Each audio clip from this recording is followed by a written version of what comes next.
Hello everyone, this is Garrett and this is Super Panda Adventures. And the last time we played, we got a bunch of stuff, and this time we're gonna get more stuff, and that's pretty much the plan right now. Not an arrow pointing at this place, but we're gonna go to it anyway because there is a very nice thing waiting for us. Pretty close to the entrance after all. And now that we have the feather of jumpiness, we can actually get it, which I guess we could have gotten a little bit sooner, but I'm gonna get it now because I feel like it, which is this thing right here. The armor bracelet. All damage to the shield is reduced by an additional 25%. We already picked up the first part somewhere else, and now we have both, and we are very, very happy because this thing is good. Less damage is good. We're gonna keep it like that because it's good. That is my statement about that item. And now we're going to Sunshine Desert so we can actually continue with the story. But, yeah, less damage, good. So get that because it's really easy to get. And, you know, since we got the jumpy feather thing, it isn't exactly hard to get. You just walk to the right for a bit and then it's just there. So it's waiting for you. It requires you in its life. And without you, there is no one to pick it up, and that will be an incredibly sad tale after all. So make sure to get it, otherwise you will make a very small item very, very sad. Now, we could jump to the right here, but that's what we're going to do later. At first, we're just going to make our way up here, because we are in Sunshine Desert. And there is a locked door to the bottom right, and we need to find a key to open this locked door. And this key finds itself in this particular area over here, which is to the top left of this climbable surface. And in fact, it's right here, so I can stop talking about keys. Got the blue key, and now we can go to the right, because we have continued talking about keys for a long enough period of time to justify going to the right at this point. And that is exactly the thing we are going to do after jumping on these things and getting another power orb. And again, another excuse to get the jumpy feathery thingy a little bit earlier than whenever else you'd want. You can pretty much get it at any time. And we don't even need it because for everything, the main reason we got it now is just for optional stuff. It's not required at all, but there you go. Gonna talk to that fountain in a sec. Gonna get this power orb first, and we are going to get different armor. Combat armor could even protect you from demons on Mars and is totally not a reference to Doom. And the mystical water flows through the black stone. I feel much better. Thank you, Fu. That is so sweet of you. Is there something I can do for you in return? Perhaps, you know, there seems to be some kind of evil robot invasion going on, and I don't know what to do. A robot invasion? I remember the robots. They came in giant metal spaceships to our planet a long time ago. You have encountered these robots as well. Why didn't you fight them? They used clever disguises and tricked our minds. After many years, nobody remembered they even existed. But you remembered them, right? Is that why they've trapped you inside this black stone? Probably. Fu, please. Promise me you'll stop these machine men. You must stop their spaceships from landing. Stop an invasion from the sky? The only way I know to reach the sky is to climb the highest tree, the Eternal Tree. That's a good idea, Fu. This Eternal Tree might be a good place for them to land their spaceships undetected. And that is something we're gonna keep for later, because there was a wizard and he told us to go to the What's-It Mountains. And we are very much going to the What's-It Mountains first, because like I said, the Eternal Tree, keeping that for the very, very last for now until pretty much everything tells us to go there. Which is not too far gone now. We are getting pretty close to actually having to go up the Eternal Tree. But I will postpone it for as long as possible. And I forgot to put more points into levels up once again, but that's fine. Because we can just go on our merry way immediately after doing that. And this is pretty much all there is to do in this place, so I am now just going to go back to the exit so we can continue going to the What's-It Mountains. I think they are the Vanilla Mountains, but it might also be Marilla Mountain after all. Now, we have been here before, and that was in the previous video, but in this video, we are going to go in a different direction. We are going to go to that tower where I earlier said you couldn't actually go up it for now, because now we can go to that tower. That blobby went in the water, and I'm not going to bother it anymore because that's too much effort. It's just not worth the experience bonus. But yeah, let's talk to the wizard that's waiting for us right now. What took you so long?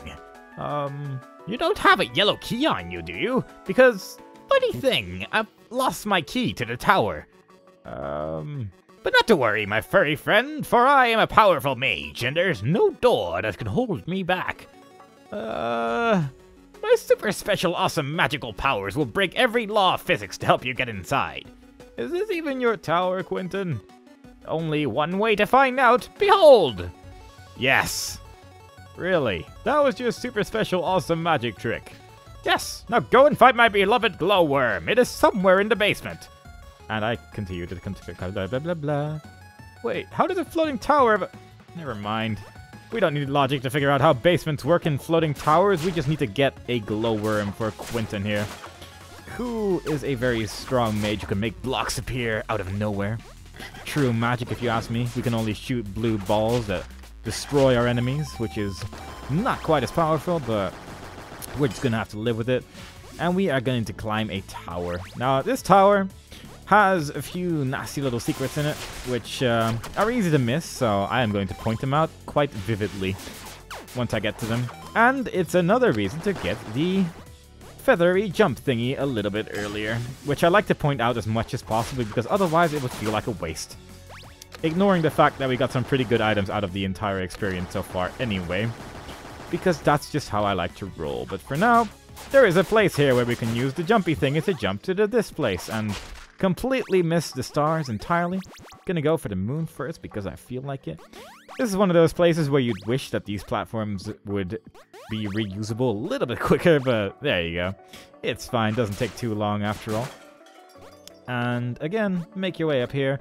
It is nice. These things will pretty much never damage you, because you need to jump pretty strangely in order to even get hit by them, but they do look pretty scary, and that might scare you to make those weird jumps required to take damage. Now, press that, jump up here, and it will send you upwards.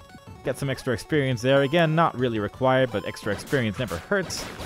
And having done that, we can open this door and walk to the left right here. Now, we got a red key here a pretty long time ago. Not so long ago, in fact. It was probably like 20 minutes ago, but it was a pretty long time ago. And this tower is where you can use that red key, which we shall see shortly. Because there is a red door over here. And going through the red door, there's a button, and we can press it. And that did something. Yes, excellent. And now that we've done this something, we can just continue on our merry way and pretend that we never pressed that button at all, because we don't actually need to press that button to continue on here. But I like to have pressed that button a little bit sooner because I feel like it. Get the yellow key. And now we're going to go all the way back up again, because that button did actually do something. And that is make some platforms appear which weren't there before. And we shall go through to the platforms and jump on top of them to make them feel very useful in the end. And we pretty much needed to get the yellow key to get here, because otherwise you can try to jump from the right. I don't think it's actually possible, but it's worth a shot. And there is a sort of secret button, not super secret, but sort of secret at least, which allows us to get these platforms over here. And there is another item waiting for us and some blue things, which we're not going to associate with right now. Help of Fortitude. This relic makes you immune to knockback when hit by enemies, which is alright. Like, knockback's never really a problem in this game, but having an item to protect you from it, it doesn't hurt, I guess, so just be happy with the things you get in the end, I guess. And now that we have that, we can go through this door, because we have the yellow key after all, and we can just walk our merry way. The wizard doesn't have any extra dialogue to celebrate that we have a yellow key, so I'm not going to talk to him again until we find this magical glowworm that he has been talking about. And I'm sure it's his glowworm just as much as I'm sure that this is his tower, because Quentin doesn't seem like the lying type after all. He has a wizard's hat and a carrot on his head, so why would someone lie with a carrot on his head? That would just be strange and inefficient to his regular day-to-day jobs after all. So gonna just pretend that Quentin is the most trustworthy person in our entire solar system right here. And there is a glowworm in a little bottle waiting for us here. You got the glowworm! Now you have something shiny to light your way in dark areas. Alright, I should head back up and talk to Quentin again now. And the glowworm makes it easier to see in the dark. And for as far as I know, that is pretty much its only purpose. But that's okay, because it is kind of hard to see in the dark if you're watching a video of this game, because the videos are slightly darker after all, due to the loss in quality when you upload something to YouTube, which is very sad, but just watch everything in 1080p and barely anyone will notice that it's incredibly dark compared to the actual game, but there you go. I actually do think it is... Can you please? Okay. I actually do think that when you're playing the game, it's actually a lot easier to see than in the video. Like, I watched a video back of the darkness and it's like almost black, so yeah, so much for that, but there you go. Let's talk to the wizard. I found your glowworm. Great work, but that's not my glowworm. So can I keep the glowworm? Sure, whatever. Hey, want some fresh unicorn dust tea? Quentin, I already told you. Oh, why the heck not? Holy son of a gosh darn diggity, I'm out of tea! Don't tell me you're sending me on a quest to find... Oh no, silly, I have plenty of tea at my house under the eternal tree. Please come and see me there. And that is that. That is one of the main things we needed to do before going to the eternal tree. And I am just going to put these extra experience points into this and check if there are any other quests that don't tell me to go to the eternal tree, and sadly there are not. So I'm afraid we're just going to have to go to the eternal tree and see what is up over there, because it seems like everyone at this point is telling us to go there, so there must be something interesting going on, I would imagine. And we are going to find that out shortly, and shortly meaning right now. Got 200 health, 100 armor. Pretty much everything maxed out for now, for as far as I can. There's a counter for sparkle leaves because the little wizard witch lady in the forest did say we should collect some sparkle leaves to learn an extra spell, which sounds nice. I would like to see what that is. And there's a wizard here, and his tower seems to be a large mushroom. Now what a Bilbo's name is this? A giant mushroom? Exactly! Someone turned my beloved mage tower into a giant stinking mushroom! Actually, it smells much better than before. This has to be the work of my brother Temlin. He must have transformed my lovely tower while we were gone. Can't you just live in your floating tower we just visited? It seems to be much bigger anyway. This is about principle. You have to find my brother Temlin. Talk to him at the Sky Forest. Shouldn't you go talk to your brother about this? Are you insane? I have to fix my tower. You gotta help me. Please. Alright, I'll go to the Sky Forest and talk to your brother. And we're not going to do that because we can't really go there very much. So I'm just going to go to the left here because there is another place we can jump up, and having the glowworm here does help a bit in terms of actually being able to see what is going on in this place because it's very dark.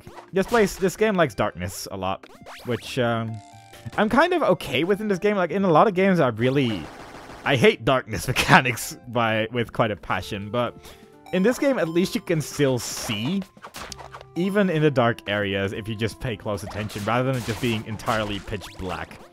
And I do appreciate that, because it makes it a lot less tedious. Like most darkness mechanics are, where it's just, oh, well, there's a small pixel where you can see, and everything else is black. Cool. You found some sparkle leaves. Gather 5 branches in this area and bring them to Jenna. And that's what we're going to do. There are a lot of sparkle leaves in this sparkle tree. But for some reason, you only pick up one and you just kind of throw the way... You kind of throw the way a rest. Yes, that's the sentence I'm going with. You throw the way a rest. And when you throw away the rest, you have the possibility to go up here to get some extra experience. Again, a good reason to get the feather so you can get this sooner than before. Because otherwise you'd have to backtrack for that experience, and that would be very sad. But we got it earlier, so no one has to miss anything. And that's good. But there are actually a fair amount of things you need the jumping. What is the name of this feather? I am just curious. Star feather. It is a star feather. I don't know why, but for some reason that is very hard to remember for me. But there you go. It is actually really quite useful to have in this area, as you will soon see. But for now, I'm gonna go to the right here because there is some hidden paths over there, as you may be able to see with our glowworm. You can get there by just jumping up here and lowering our way to this button. Didn't know who would put a button in a tree, but there you go. And pressing that button made some more platforms appear, because that is pretty much the main purpose of a button in this game. And the button that I was talking about makes these two appear, because otherwise you just can't get over here right now, really. And having done that, we can make our way upwards and get the butterfly thingy. The butterfly of hurt. Find the other half to unleash its magic. Meh. Always the other half. Never do we have two halves unless we do. And then we're very happy. But for now, it's just a small sea of disappointment as we get another item which we can't really use. But, you know, it adds to the progress of finding a lot of cool stuff. And having cool stuff is pretty sweet. So there you go. Got the red key. Some more sparkle leaves. Got 3 out of 5 so far. And there's a cherry over here so we can get everything back again. And now we can just make our way forward, kill everything that moves, and pretend we didn't just get hit by that boxing glove over there as we make our way with this red key that we picked up a little while ago. It was next to the sparkle leaves after all, as you may remember. You may remember it because it was seconds ago, and such things are not easy to forget after all. Another bunch of sparkle leaves, and I'm pretty sure the remaining one is hidden over here, which is not really hidden at all. Pretty much everything is just on the main path, which is cool because getting more magic, always fun. And now that we've done that, we get the blue key, which opens a lot of doors. There's actually a door that leads to a proper door in the background, and that door is pretty much just a shortcut to get all the way back down again, and also to get all the way back up again, which can be useful because you do need to get through this tree a few times. And it does help that you're just able to skip half of it by just going through this door, which is pretty cool. But anyway, gonna get this because it's lying around there and it would be a waste not to pick it up. And now that we have the jumping star feather, we can accidentally mess up this jump and then do it again and not mess it up. And we can get to this place over here, which has the infamous yellow key. With all its glory, wonders, miracles, and whatever else is attached to this beautiful thing. And having that, we can go to the infinite jumping puzzle.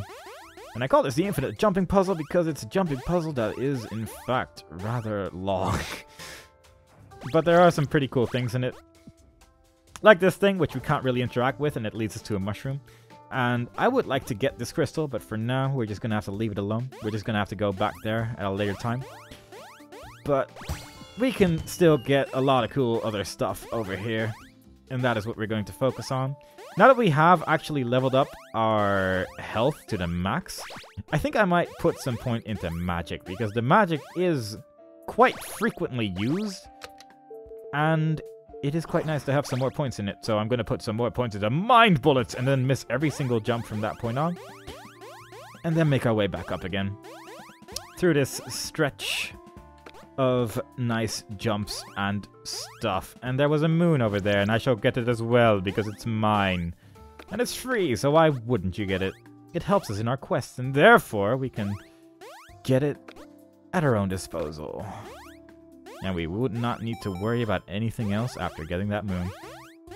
Now I'm tempted to just ignore these coins, but I'm just gonna get them.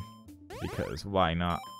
They're free, like many other things in this game. They are entirely within our reach, so we might as well get them.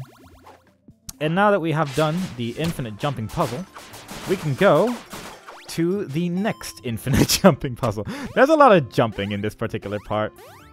And this is a pretty cool area. This is pretty much recommended to just have your shield up all the time, because there's a very good chance you're just going to fall and accidentally hit like one of the spikes, and that's kind of sad.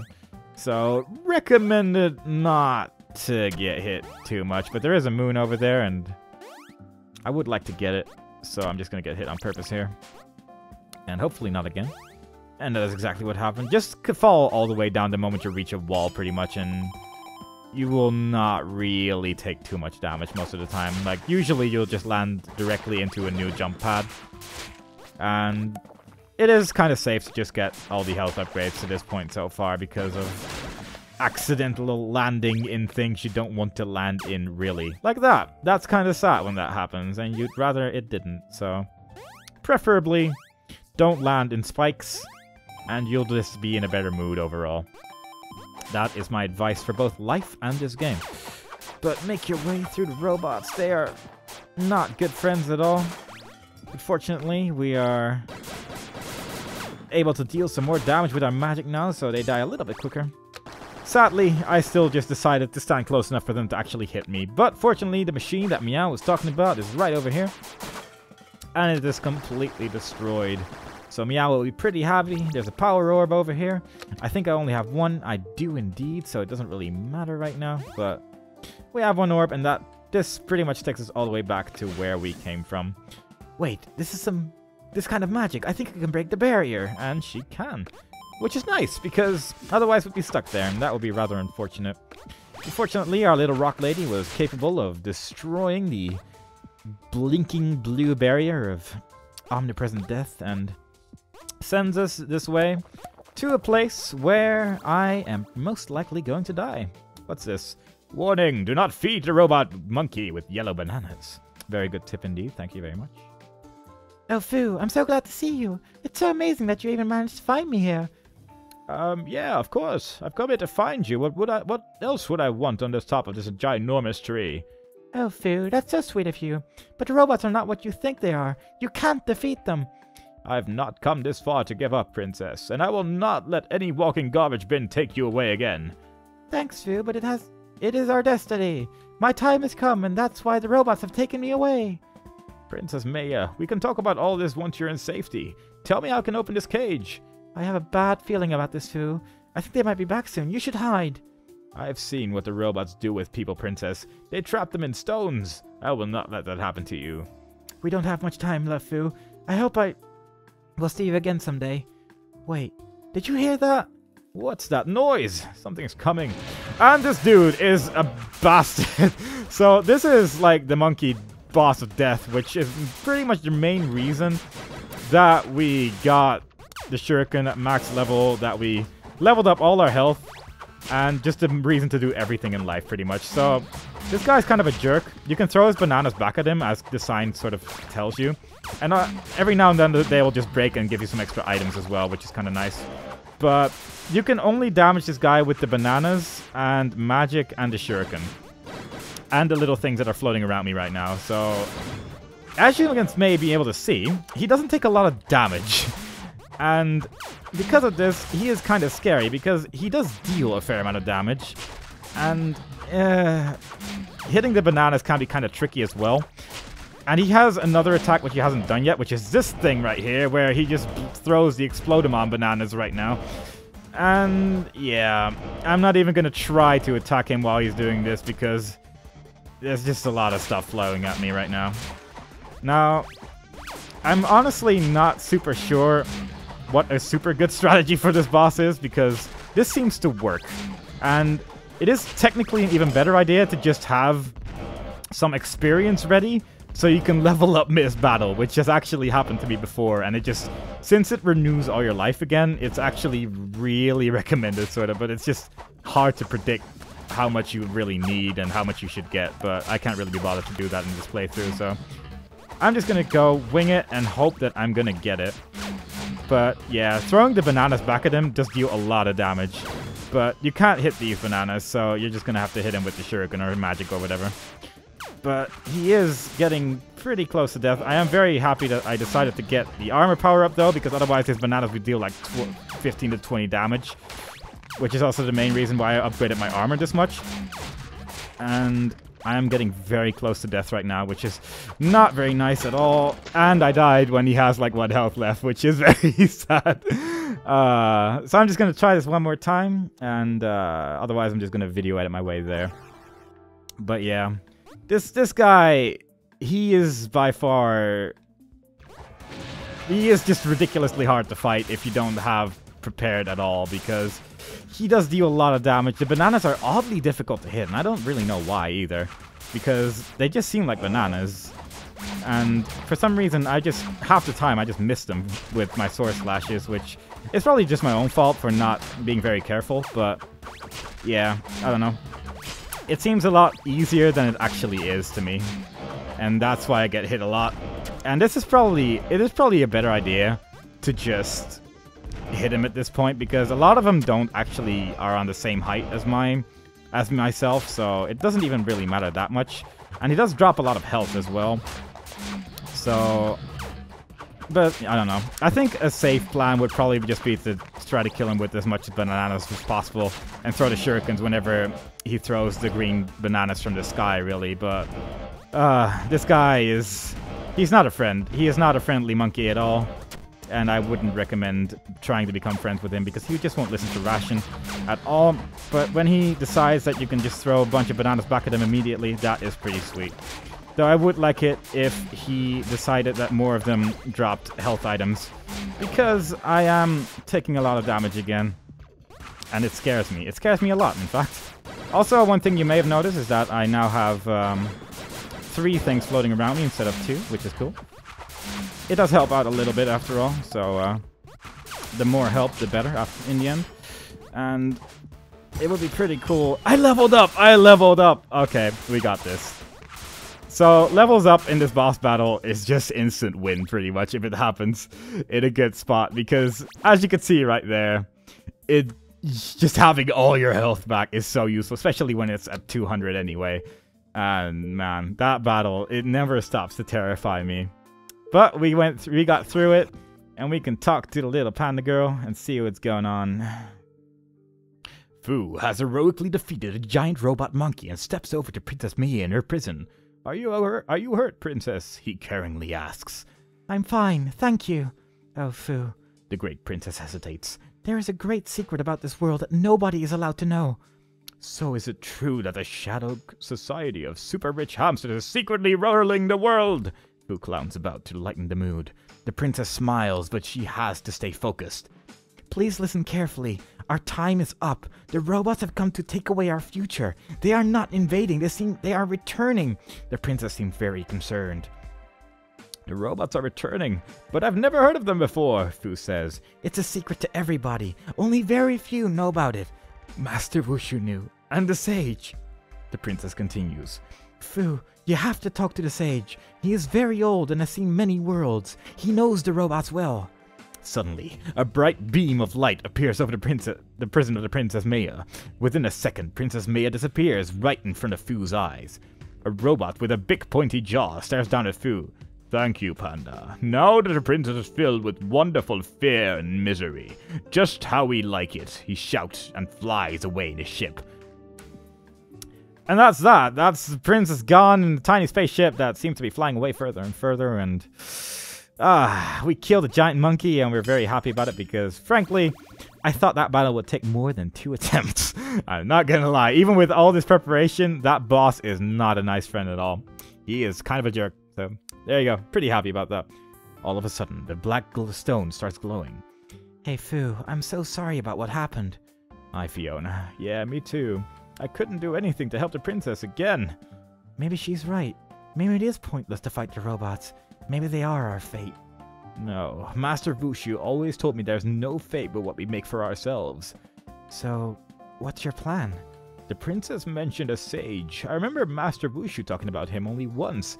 He said that I should never talk with him. Who is this sage? I was never allowed to ask any questions about him, but apparently the sage lives in a ghost town called Sandy Hill. Well, let's go to Sandy Hill and have a little chat with this sage. And that is pretty much our next plan. There is one more thing that I'm going to do before taking a little break from the game once again.